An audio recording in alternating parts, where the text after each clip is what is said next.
하나님의 말씀은 창세기 13장 5절에서 18절 말씀입니다.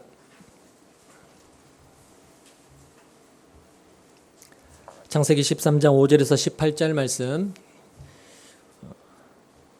좀 긴데요. 제가 읽도록 하겠습니다. 여러분 눈으로 귀로 따라서 읽어주시면 감사하겠습니다. 아브라함의 일행 롯도 양과 소와 장막이 있으므로 그 땅이 그들이 동거하기에 넉넉하지 못하였으니 이는 그들의 소유가 많아서 동거할 수 없었음이니라. 그러므로 아브라함의 가축의 목자와 롯의 가축의 목자가 서로 다투고 또 가나안 사람과 브리스 사람도 그 땅에 거주하였는지라. 아브라함이 롯에게 이르되 우리는 한 친족이라 나나 너나 내 목자나 내 목자나 서로 다투게 하지 말자. 내 앞에 온 땅이 있지 아니하냐. 나를 떠나가라. 내가 좌하면 나는 우하고 내가 우하면 나는 좌하리라. 이에 롯이 눈을 들어 요단 지역을 바라본즉 소알까지 온 땅에 물이 넉넉하니 여호와께서 소돔과 고모라를 멸하시기 전이었으므로 여호와의 동산 같고 애굽 땅과 같았더라. 그러므로 롯이 요단 온 지역을 택하고 동으로 옮기니 그들이 서로 떠난지나. 아브라함은 가나안 땅에 거주하였고 롯은 그 지역의 도시들에 머무르며 그 장막을 옮겨 소돔까지 이르렀더라. 소돔 사람은 여호와 앞에 악하며 큰 죄인이었더라. 롯이 아브라함을 떠난 후에 여호와께서 아브라함에게 이르시되 너는 눈을 들어 너 있는 곳에서 북쪽과 남쪽 그리고 동쪽과 서쪽을 바라보라. 보이는 땅을 내가 너와 내 자손에게 주리니 영원히 이르리라. 내가 네 자손이 땅의 티끌 같게 하리니 사람이 땅의 티끌을 능히 셀 수 있을진데 내 자손도 세리라. 너는 일어나 그 땅을 종과 횡으로 두루 다녀보라. 내가 그것을 내게 주리라. 이에 아브라함이 장막을 옮겨 헤브론에 있는 마물의 상수리 수풀에 이르러 거주하며 거기서 여호와를 위하여 제단을 쌓았더라. 아멘. 우리가 지난 시간에 살펴봤다시피 아브라함은 애굽 왕 바로에게 자신의 아내를 판 대가로 그로부터 많은 재물과 노예들을 얻어서 다시 가나안으로 돌아오게 됩니다. 제가 지난주 설교 때도 잠시 언급을 했지만 아브라함이 자신의 꾀로 애굽에 내려가서 그 굶주림을 해결하고 많은 재물과 노예들을 얻어서 가나안으로 돌아오게 된 것은 절대로 하나님이 주신 복이 아니었습니다. 아브라함은 거기서 얻은 재물과 그리고 노예들을 볼 때마다 자신의 실수를 되새겼을 것이고 자신의 불신앙과 그 파렴치함에 대해서 많은 수치심을 느꼈을 것입니다. 왜냐하면 그는 하나님의 자녀였기 때문이죠. 그리고 결국 그 재물로 인하여 문제가 발생하게 되는 겁니다. 그로 인한 에피소드가 바로 오늘 본문의 이야기인 것입니다. 오늘 본문 6절 7절을 한번 보겠습니다. 그 땅이 그들이 동거하기에 넉넉하지 못하였으니 이는 그들의 소유가 많아서 동거할 수 없었음이라. 그러므로 아브라함의 가축의 목자와 롯의 가축의 목자가 서로 다투고 또 가나안 사람과 브리스 사람도 그 땅에 거주하였는지라. 네게부 땅에서 30년 동안 아무 문제 없이 멀쩡하게 삼촌과 조카 사이의 관계가 그렇게 소유가 많아짐에 의해서 지금 분열이 되고 있는 것입니다. 여러분, 아브라함이 가나안에 들어가서 처음 맞았던 위기가 뭐였죠? 기근이었습니다. 기근. 물질에 관한 시험이었죠. 그런데 아브라함은 그 첫 번째 시험에서 우리가 살펴봤다시피 보기 좋게 실패를 하죠. 하나님은 아브라함의 그 실패를 통하여 하나님이 얼마나 크신 분이시냐, 그리고 불순종의 결과가 어떠한 것을 초래하게 되는지를 철저하게 가르치신 후에 다시금 아브라함을 원 위치, 즉 가나안으로 올려 보내십니다. 그리고 이제는 기근과 정반대의 시험인 이 풍요의 시험으로 아브라함을 다시금 시험하십니다. 역시 물질에 관한 훈련입니다. 그러니까 아브라함은 지금 두 번째 위기를 맞게 된 것이죠. 왜 아브라함은 계속해서 물질로 하나님은 시험을 하실까요? 우리가 나중에 살펴볼 부분이지만 14장에 가도 아브라함은 멜기세덱과 그리고 소돔 왕 앞에서 또 물질에 대한 시험을 받게 됩니다. 계속해서 아브라함은 물질로 시험을 받는 것입니다. 우리는 아브라함의 영적인 후손이고 아브라함은 우리의 믿음의 조상입니다. 동일하게 아브라함을 보면서 우리의 자신을 봐야 된다고 제가 강조해서 말씀을 드리고 있습니다.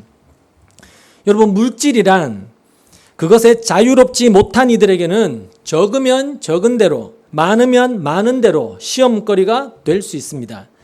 그래서 잠언 기자는 말하기를 나를 가난하게도 하지 마시옵고 부하게도 하지 마시옵고 오직 필요한 양식으로 나를 먹이시옵소서. 혹 내가 배가 불러서 하나님을 모른다, 여호와가 누구냐 할까 하오며 혹 내가 가난하여 도둑질하고 그래서 내 하나님의 이름이 욕되게 할까 두렵습니다라고 기도했던 겁니다. 물질은 분명 인간에게 유익을 주는 하나님의 일반 은총으로 주어지는 것 맞습니다. 그리고 인간은 시간과 공간 속에 갇혀버려서 이 물질의 도움 없이는 생존 자체가 불가능합니다. 성도된 우리도 동일하게 여전히 이 제한된 육신을 입고 있기 때문에 먹어야 하고 입어야 하고 살 곳이 당연히 필요합니다. 따라서 성도의 삶 속에서도 돈은 필수적인 요소임이 틀림없습니다. 그러나 돈이 탐심과 의존의 대상이 되기 시작할 때 그것은 반드시 인간의 품위와 인격을 동물 수준으로 전락시켜 버린다는 겁니다. 우리의 유일한 의존의 대상은 하나님이셔야 되는데 그런데 그 물질이 갖고 있는 힘이 너무너무 커서 우리는 때로 그 물질을 의존의 대상, 탐심의 대상으로 쓸 때가 너무 많다는 것입니다. 여러분, 신문지상에 오르내리는 그 재벌가들의 재산 싸움은 어제 오늘의 일이 아닙니다. 이미 우리는 상상도 할 수 없을 만큼 그 수많은 재산을 갖고 있으면서도 여러분 뭐가 아쉬워서 소송을 하고 싸우는지 평민인 우리들의 입장에서는 도저히 이해할 수 없지만 그것이 바로 재물이 갖는 위험한 국면이라는 것입니다. 그래서 성경은 그렇게 많은 곳에서 물질의 위험성에 대해서 경고해주고 있는 것입니다.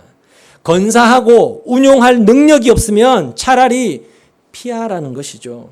그만큼 물질이 인간을 다스리는 힘은 어마어마하다라는 것입니다. 오죽했으면 우리 주님께서도 그 재물을 하나님과 견주어서 하나님의 반대편에 있는 신, 즉 맘몬이라고 표현을 하셨겠습니까? 그만큼 물질은 무서운 겁니다.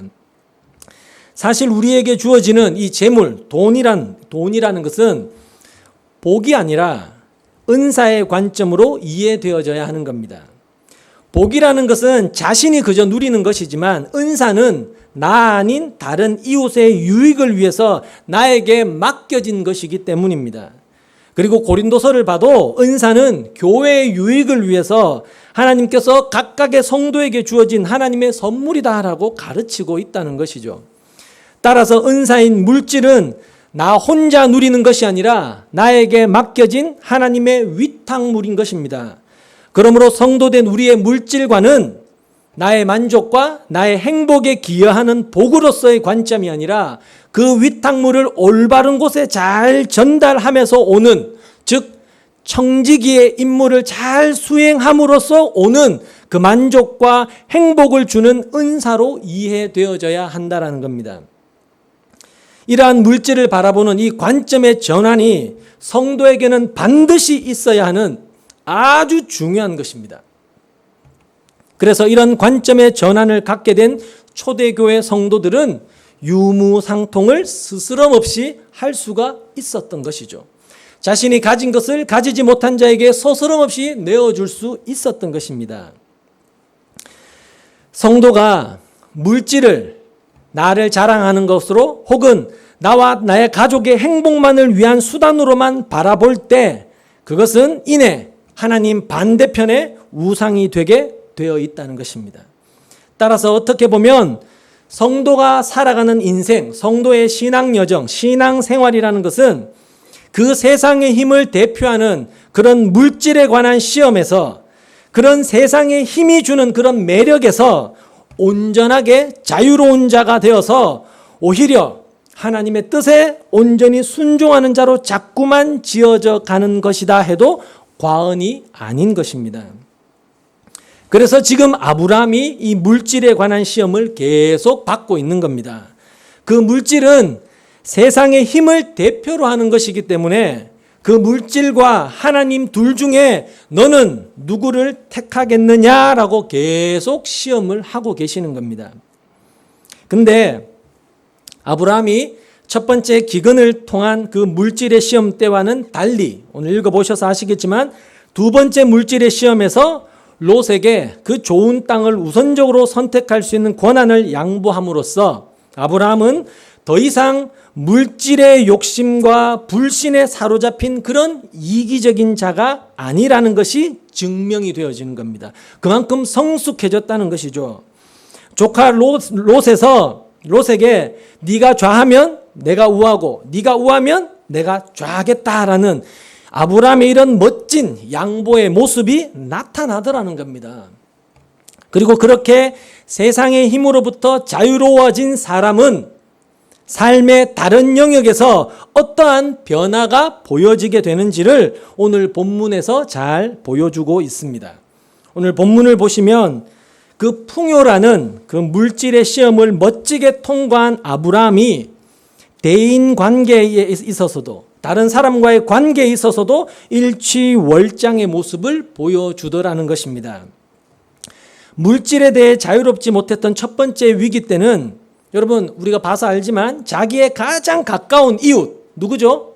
아내, 자기 아내 사라라. 그 사라를 자기의 유익을 위해서 그렇죠? 자기가 자신의 생명 보존을 위해서 스스럼 없이 사라를 팔아먹었지 않습니까?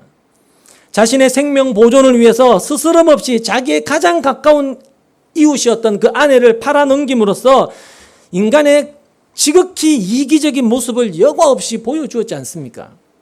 세상의 힘을 추구하는 이들의 대표적인 특징이 이런 것이죠. 그렇죠? 다른 사람을 밟아서 자신의 유익을 챙기는 그게 세상 사람들의 힘을 추구하는 자들의 전형적인 모습인 것이죠. 근데 이 두 번째 시험에서는 그가 대인 관계에 있어서도 아주 이기적인 모습에서 이타적인 사람으로 성숙되어졌다는 것이 드러나게 되는 겁니다. 조카 롯이 겉으로 보기에 알짜배기 땅을 모두 차지하고 나면 자칫 자기가 가지고 있는 육축은 다 굶어 죽을지도 모르는 그런 상황에서 네가 좌하면 내가 우하고 네가 우하면 내가 좌할게. 네가 원하는 거 다 가져라 라고 하면서 자기 이외의 다른 이의 유익을 먼저 챙겨주는 자가 되더라는 것입니다.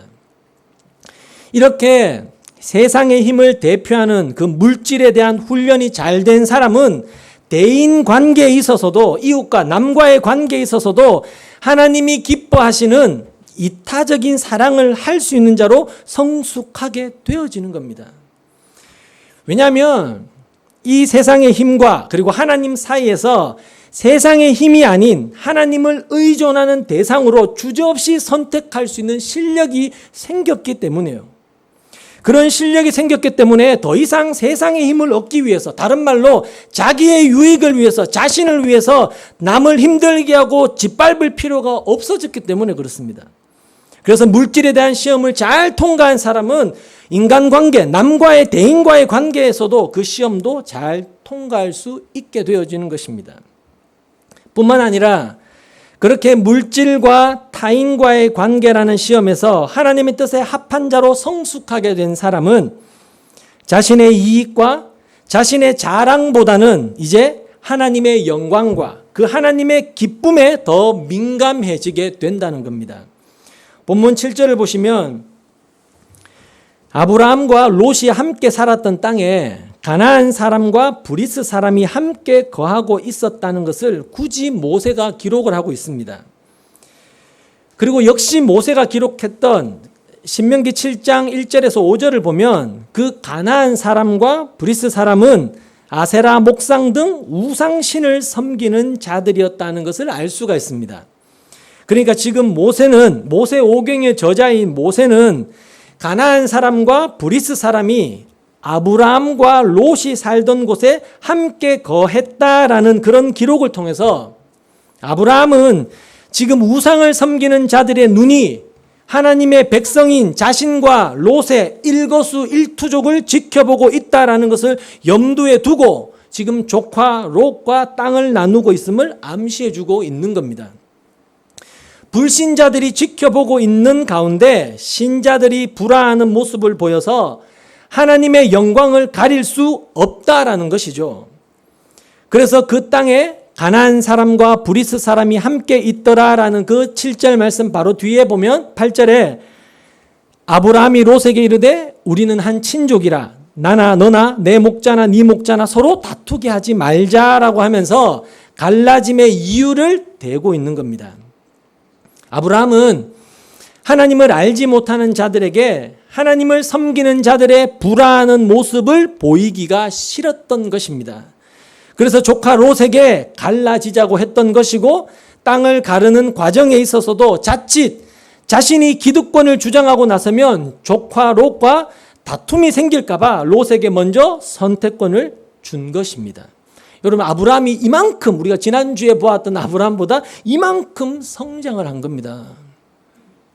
네게부 땅에서 만난 그 기근으로 두려워서 벌벌 떨며 애굽으로 도망치듯 내려갔던 아브라함. 거기서 자신의 목숨을 잃는 것이 두려워서 가장 가까운 이웃인 아내마저 팔아먹었던 그런 겁쟁이 아브라함이 어떻게 이렇게 두려움 없는 양보와 겸손의 사람이 되었을까요?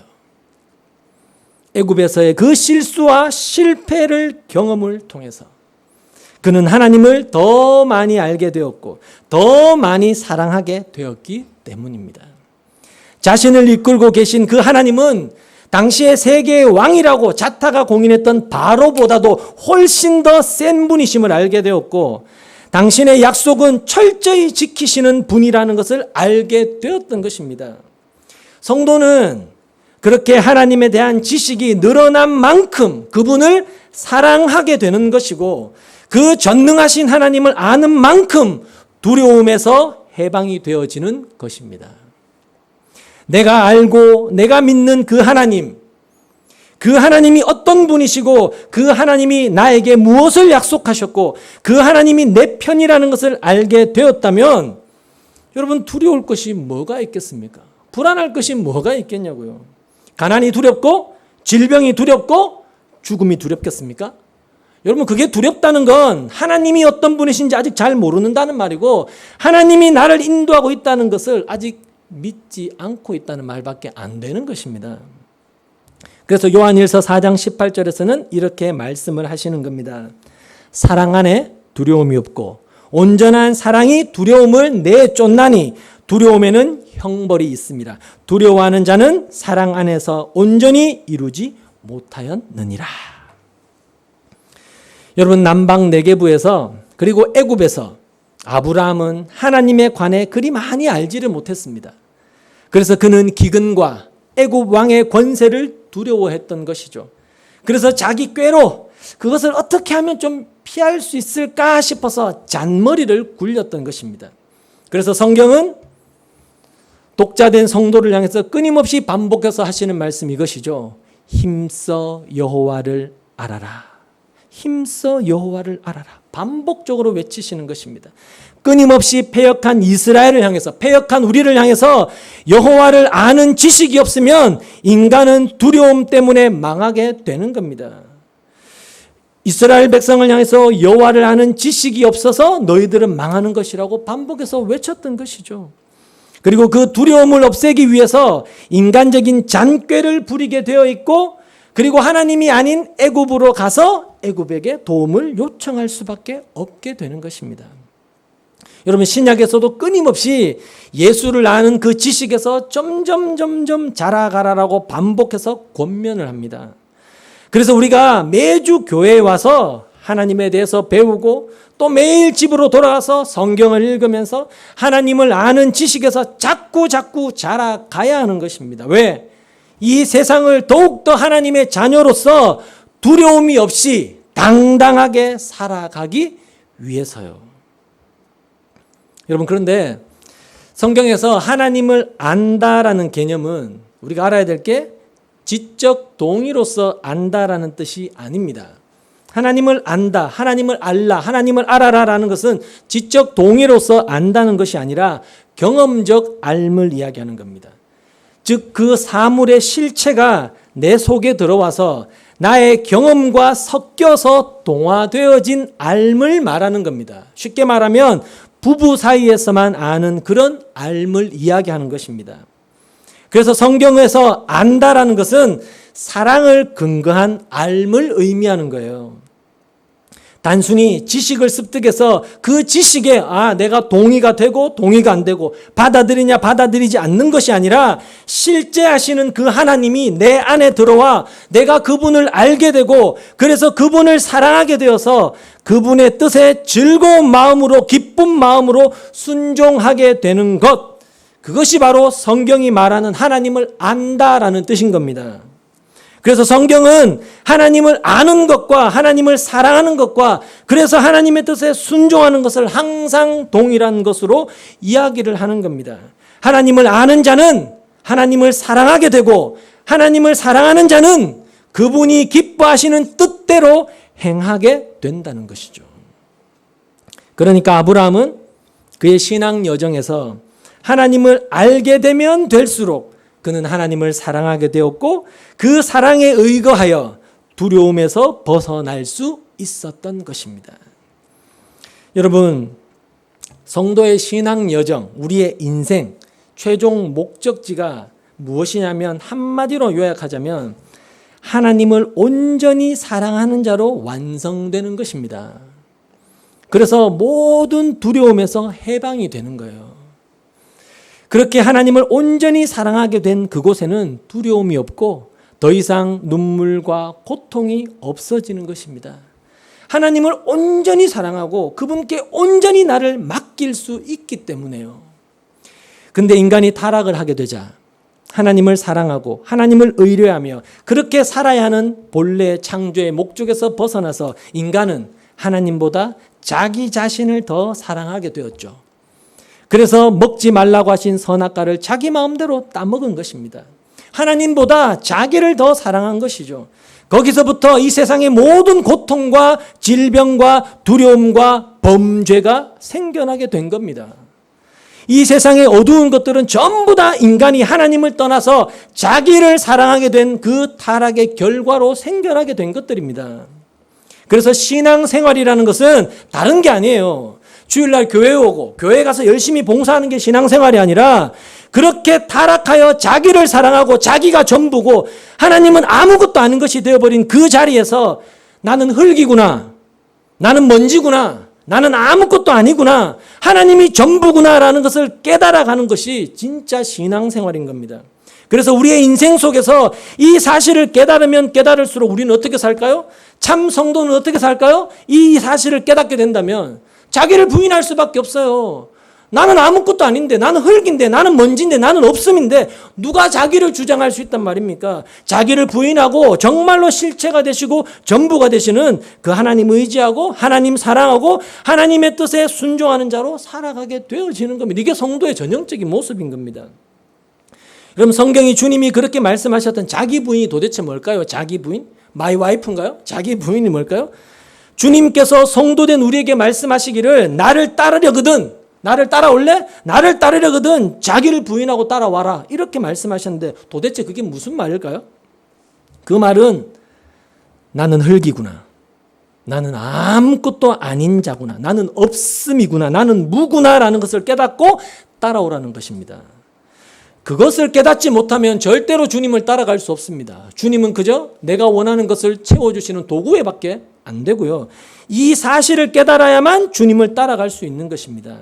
그렇지 않으면 늘 주님은 나의 도구로 사용되어질 수밖에 없는 것입니다. 그것을 깨닫게 되어야 비로소 자신의 실체를 깨닫고 하나님이 전부임을 알고 하나님만 사랑하고 하나님만 온전히 의뢰할 수 있게 되어지는 것입니다.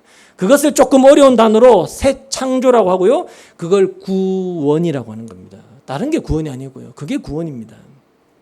그러니까 우리가 예수를 믿으면 믿을수록 뭘 확인하게 될까요? 나는 쥐뿔도 아니구나. 나는 아무것도 아니군요. 정말로 하나님밖에 없군요.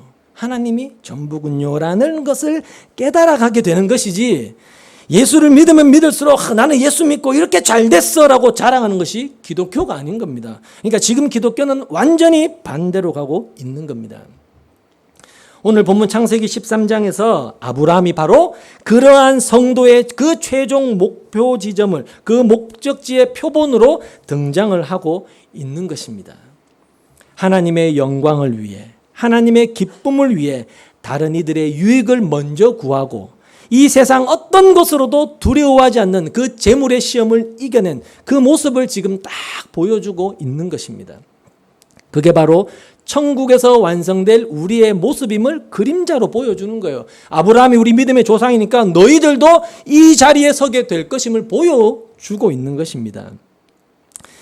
자, 반면에 아브라함의 조카 롯은 어땠나요? 롯은 선택권을 주겠다는 삼촌 아브라함의 말이 딱 떨어지자마자 무섭게 뭘 쳐다봐요? 요단을 바라봤습니다. 창세기의 기자인 모세는 아브라함의 조카 롯이 그 요단을 어떤 마음으로 쳐다봤는지를 정확하게 기록하고 있습니다. 본문 10절을 보시면 이렇게 말씀을 합니다. 이에 롯이 눈을 들어 요단 지역을 바라본즉 소알까지 온 땅에 물이 넉넉하니 여호와께서 소돔과 고모라를 멸하시기 전이었으므로 여호와의 동산 같고 애굽 땅과 같았더라. 롯은 그 땅을 물욕적 관점에서 바라봤어요. 10절을 보면 롯이 물이 넉넉한 그 초장인 그 땅을 여호와의 동산과 같은 땅이라고 평가했다는 것을 알 수 있습니다. 참 좋았던 것 같아요, 그 땅이. 근데 롯은 요단들을 가리켜서 그냥 여호와의 동산 같은 땅이라고만 하지 않고 여호와의 동산 같고 애굽 땅과 같은 곳이라고 표현을 합니다.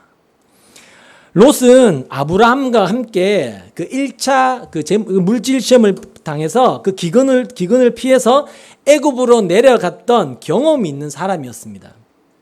그가 애굽으로 내려가면서 본 땅은 나일강의 잦은 범람으로 인해서 생긴 그 풍요의 상징인 삼각주 땅에 물이 넘치는 곳이었고 그 도시들은 고도로 발달된 곳이었으며 바로의 궁궐은 그 풍요의 완전한 절정이었습니다. 롯은 그걸 다 본 겁니다. 삼촌 아브라함과 나그네처럼 뜨내기처럼 이방인처럼 통과하며 내려온 그 가나안 땅과는 비교도 안 되는 굉장히 화려하고 멋진 곳이 바로 애굽이었던 것입니다. 그렇게 여전히 세상의 힘에서부터 자유롭지 못했던 롯에게는 바로 그러한 풍요의 땅 애굽이 하나님이 약속하셨던 그 약속의 땅의 모습이라고 생각을 했던 겁니다. 그리고 그런 애굽의 화려한 모습은 롯의 머리에 굉장히 깊숙이 각인이 되어져 있었던 것이죠.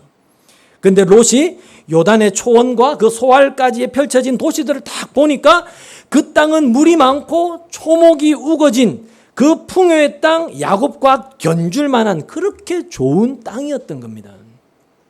그리고 롯이 그러한 땅을 딱 보자마자 그 땅이 애굽 땅과 같았다라고 표현을 한 것은 롯의 관심은 온통 과거에 자신이 경험했던 그 애굽의 화려함과 풍요와 만족에 쏠려 있었음을 보여주는 것이죠.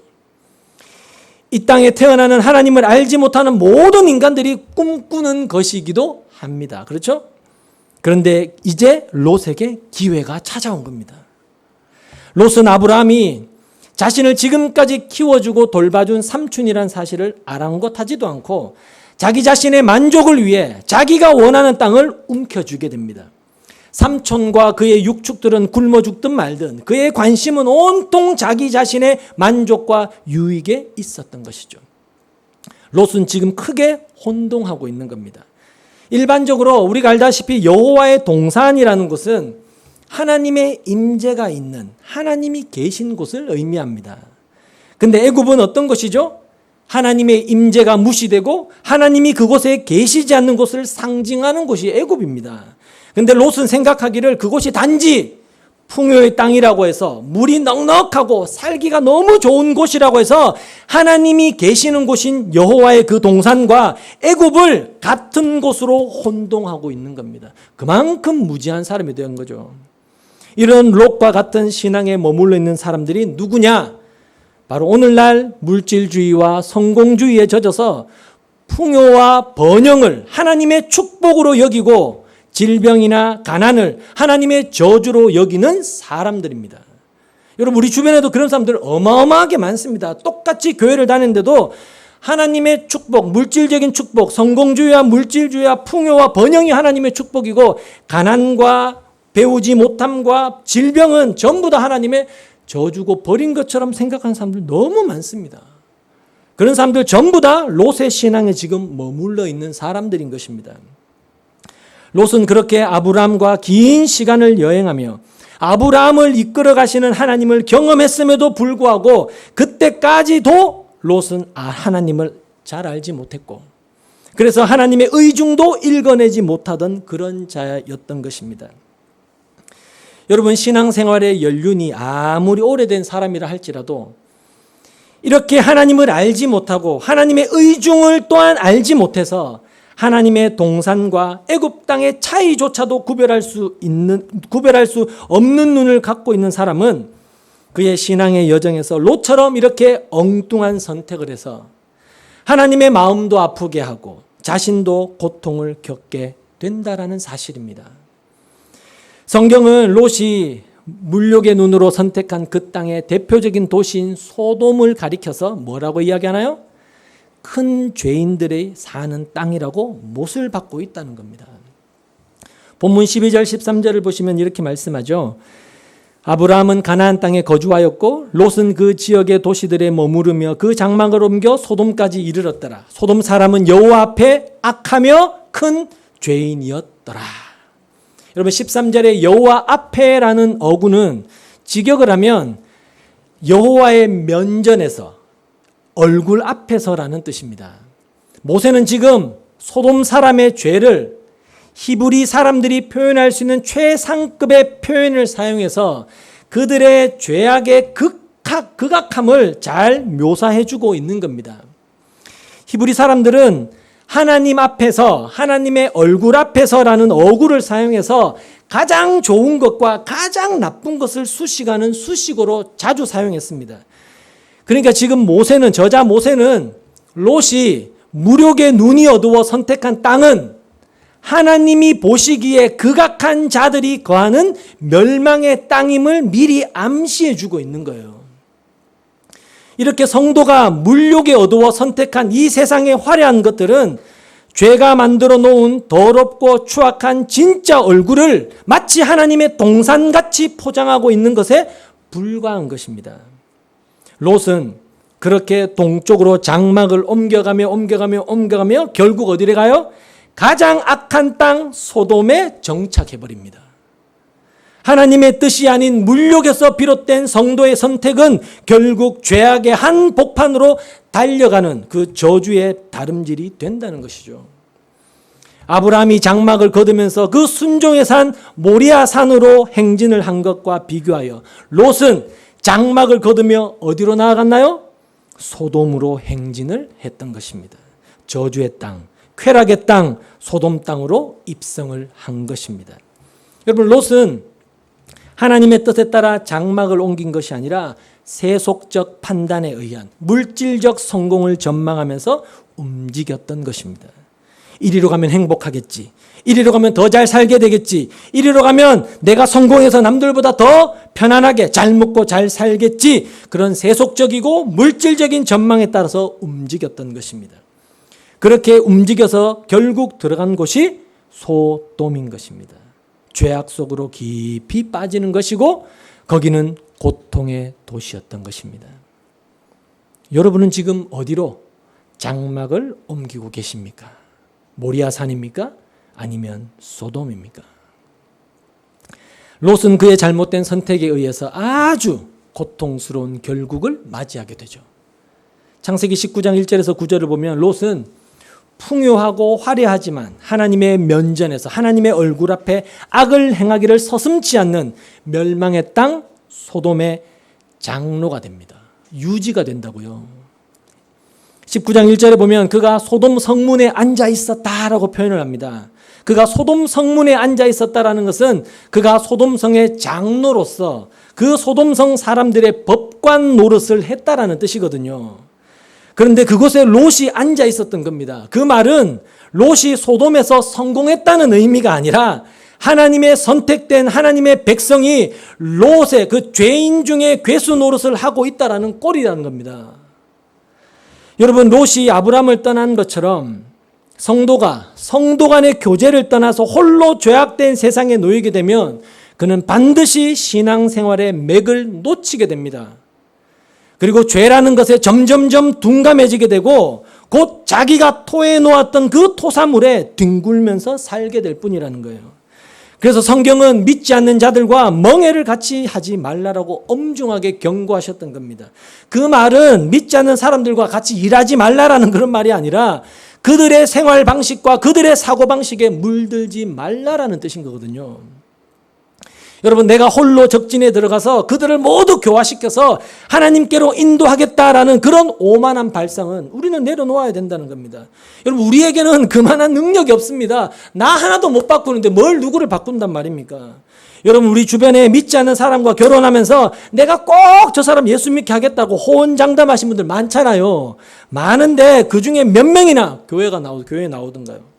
오히려 대부분이 믿지 않는 배우자의 사고방식과 생활 양식 속으로 오히려 끌려가지 않던가요? 교회는 다니지만 세상 사람들과 빵불한 그냥 사고방식 속에서 살고 있지 않던가요? 왠지 아십니까? 여러분, 이 고리타분한 이 좁은 길을 가는 신앙생활보다 세상의 쾌락, 즐거움, 넓은 문을 제시하는 세상의 즐거움이 비교하면 비교가 안 돼요. 비교가 안 될 만큼 매력적이거든요. 당연히 그 길을 갈 수밖에 없죠. 세상이 주는 행복과 쾌락 앞에서 그걸 이겨낼 장사가 인간은 없단 말입니다. 그렇게 롯은 소돔 사람들을 가리켜서 형제여라고 부를 만큼 철저하게 소돔성화되어 버린 겁니다. 그리고 결국 그가 물욕의 눈이 어두워 택한 애굽 같은 땅은 하나님의 진노의 불길에 모두 타버리고 말죠. 그 과정에서 자신의 사위들까지 다 잃고 자기 아내는 소금 기둥이 되어버립니다. 소돔 땅에서 누리던 부와 쾌락, 배우자까지 몽땅 신기루처럼 다 사라져버리는 거죠.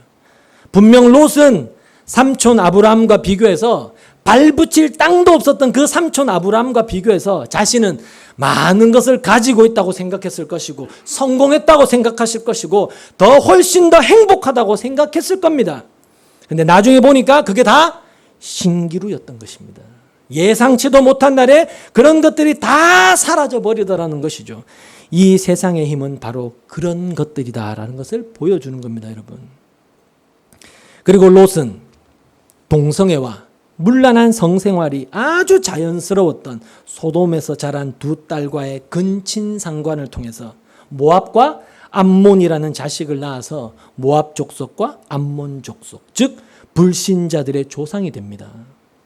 영어로 남색, 수간이라고 하죠. 짐승들과 교접. 이것을 소돔이라고 부르는 거 아시죠? 어디서 나온 말일까요? 소돔에서 파생된 말입니다. 그런 땅에서 자란 두 딸이 아버지와 통간을 스스럼 없이 죄책감 없이 하게 되고 하나님을 대적하는 그 저주의 자식 모압과 암몬을 낳게 되는 것입니다. 롯이 이 세상 것들을 의지하여 하나님의 뜻은 전혀 아랑곳하지 않고 자기의 유익만을 생각하고 선택한 그 선택에 의해 이런 지경까지 떨어지게 되는 것입니다. 그렇게 근친상간에서 비롯된 모압과 암몬은 대대로 영적 이스라엘뿐만 아니라 육적인 이스라엘의 대적이 되어 이스라엘을 공격하죠. 여러분, 지금도 이스라엘 동쪽에 요르단이라는 나라 있죠.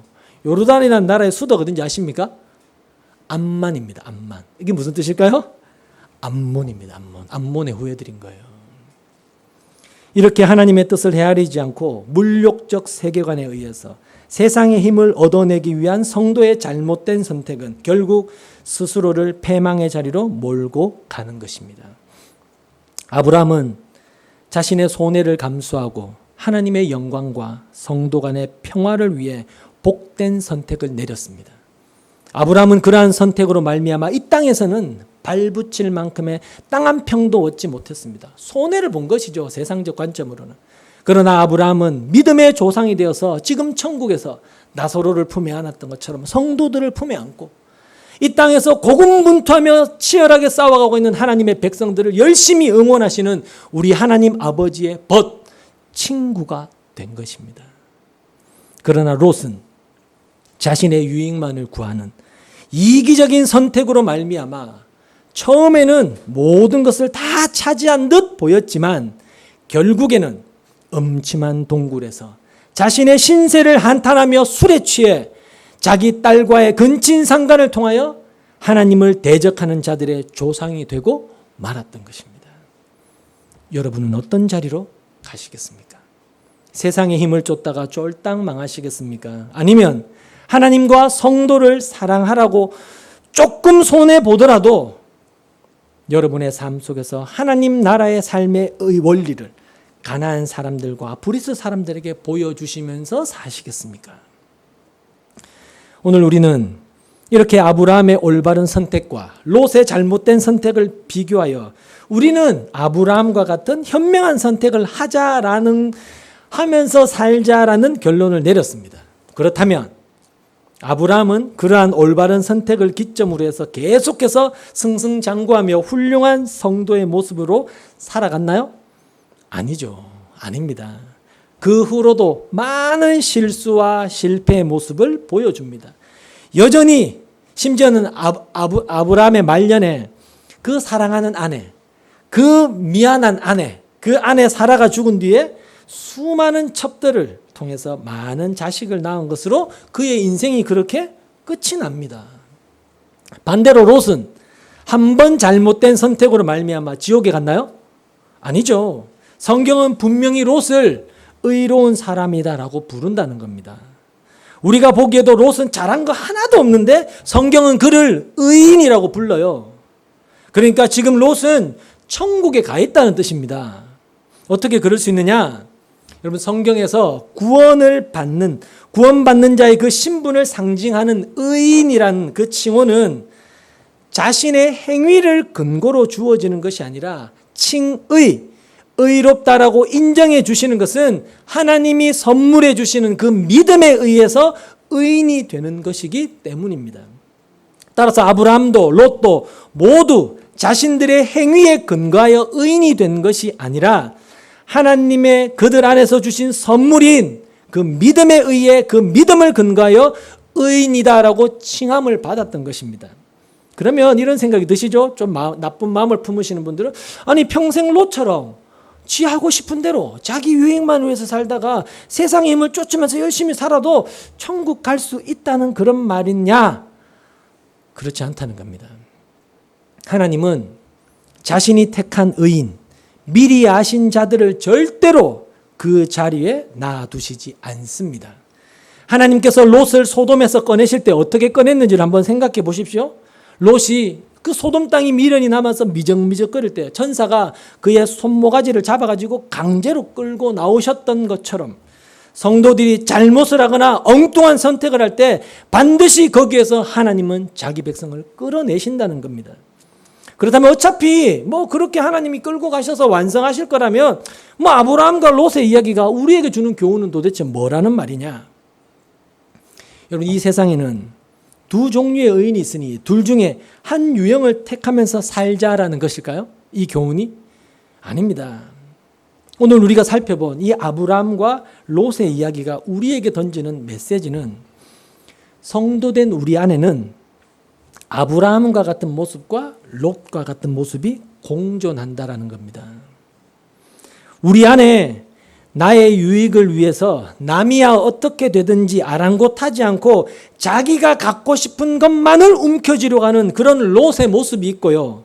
한편으로는 내가 손해를 보더라도 하나님이 기뻐하시고 또 내 이웃이 유익을 보고 그렇게 하나님이 기뻐하시는 일을 행함으로 내가 하나님이 주시는 그 평안함, 그 안식 속에 거할 수 있다면 나는 손해를 보더라도 내가 이것을 선택하겠다라는 그 아브라함의 유형이 우리 안에 있다라는 것입니다. 이 두 가지 유형이 성도 안에서 극한 대립을 이루면서 싸우고 있다는 것이죠. 그래서 사도 바울이 고백했죠. 오호라 나는 곤고한 사람이라. 누가 이 사망의 몸에서 나를 건져내랴 하라고 탄식했던 것입니다.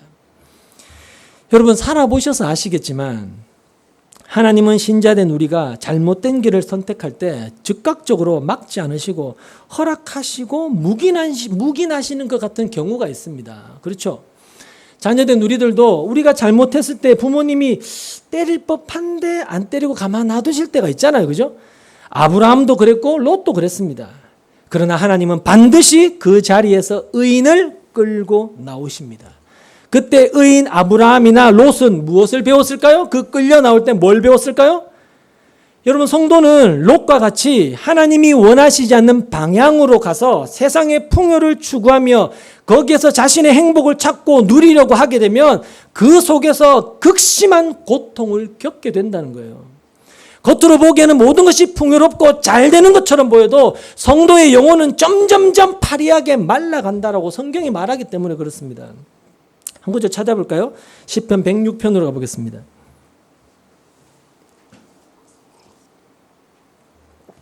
시편 106편 14절.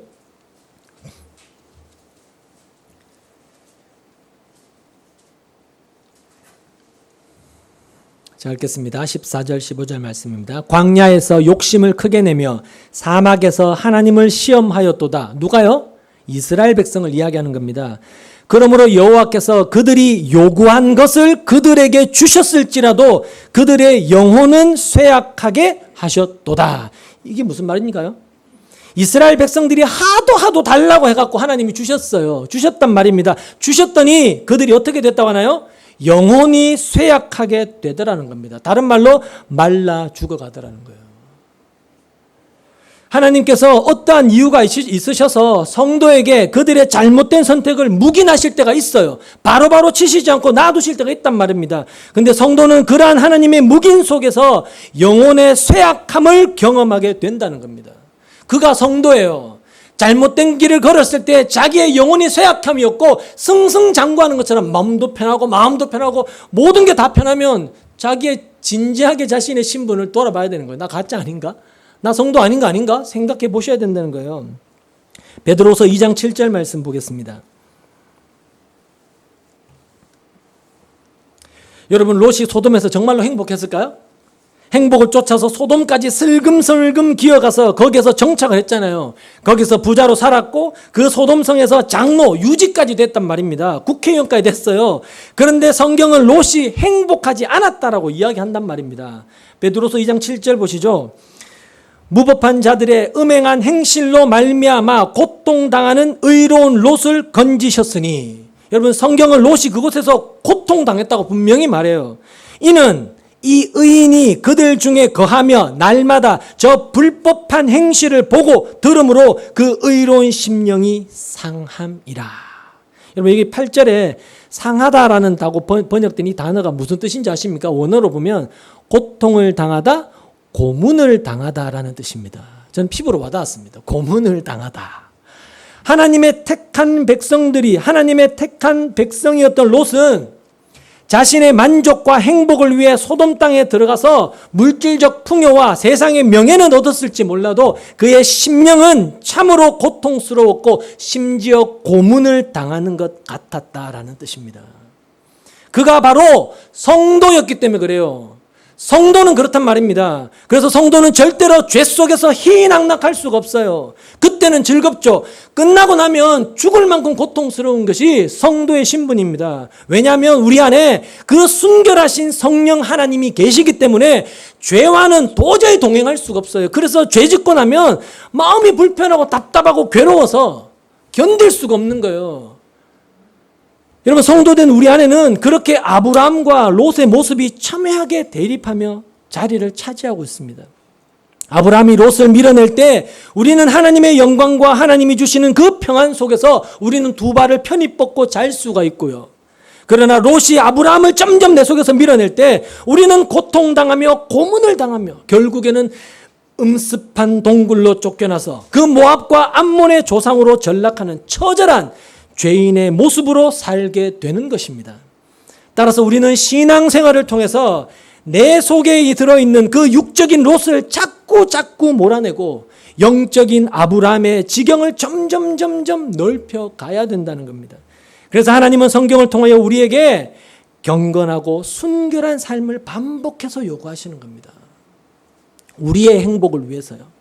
그리고 우리는 그러한 삶을 통해서 이 땅에서 내 욕심을 따라서 사는 삶은 이렇게 불행한 것이구나. 죄 속에서 사는 삶은 이렇게 고통스러운 것이구나 라는 것을 자꾸 깨닫고, 또 내가 손해를 보더라도 하나님의 영광과 하나님의 뜻과 내 이웃의 평화를 위해서 사는 것이 참 행복이구나라는 것을 자꾸 경험함으로써 우리는 우리의 인생 속에서 어떤 것을 선택해야 하는 그런 선택의 기로에서 올바른 선택을 하면서 살아갈 수 있게 되는 겁니다.